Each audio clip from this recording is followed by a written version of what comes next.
Have you ever wondered what makes it possible for you to walk, run, or even stand on your tiptoes?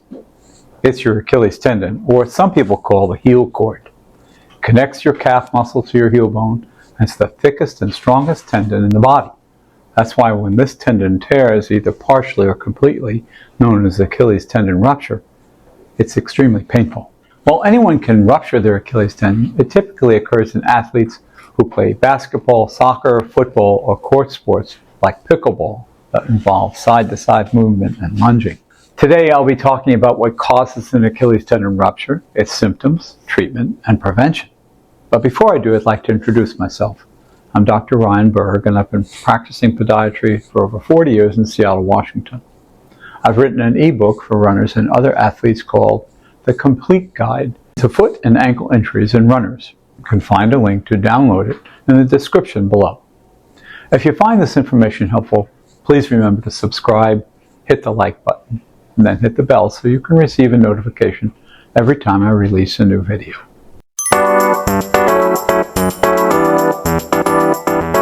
Let's start with who's most at risk for this injury. Most often it's weekend warriors. These are typically middle-aged folks who play sports in their spare time. Those who play sports like basketball, soccer, and pickleball are particularly at risk due to the rapid movements and pivoting required. Men are particularly vulnerable, not because they play harder, but due to the biology, they are strong but not very flexible, whereas women have increased tendon flexibility from estrogen. Other risk factors include a history of Achilles tendon injuries, tight calf muscles, flat feet, or a tendency to overpronate, certain antibiotics like the fluoroquinolones, such as levaquin, and steroid treatments. All of these can weaken the tendon.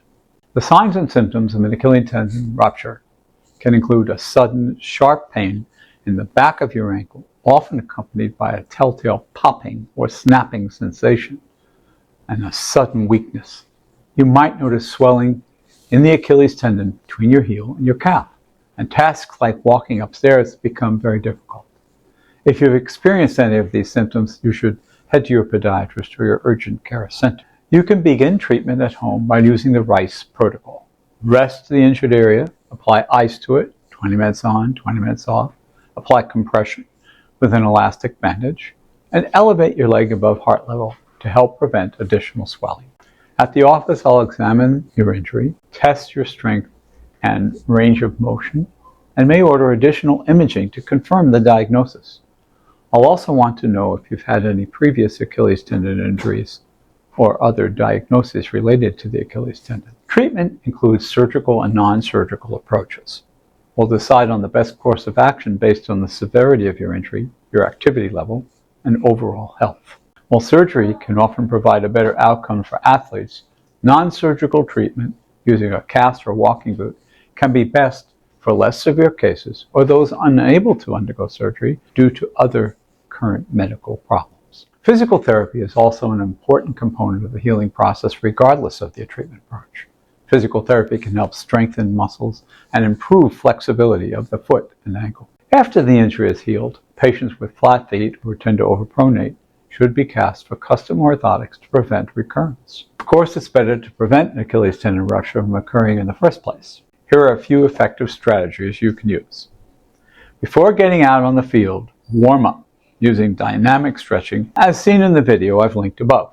During your cool down, you can use static stretches. I've put a link to a video about how to do these properly. If you have very tight calf muscles, you should consider using an Achilles splint.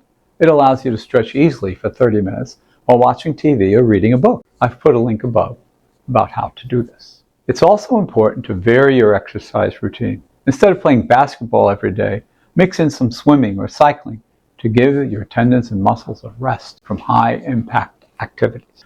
If you're just getting back to sports, build up your playtime gradually, increasing it by no more than 10% a week. If you have custom orthotics, be sure to wear them consistently on and off the field. These will also help prevent Achilles tendonitis, or a more degenerative form of the condition, Achilles tendinosis, which can weaken the tendon and lead to rupture. Finally, be sure to purchase shoes that fit properly and are appropriate for the sport you engage in.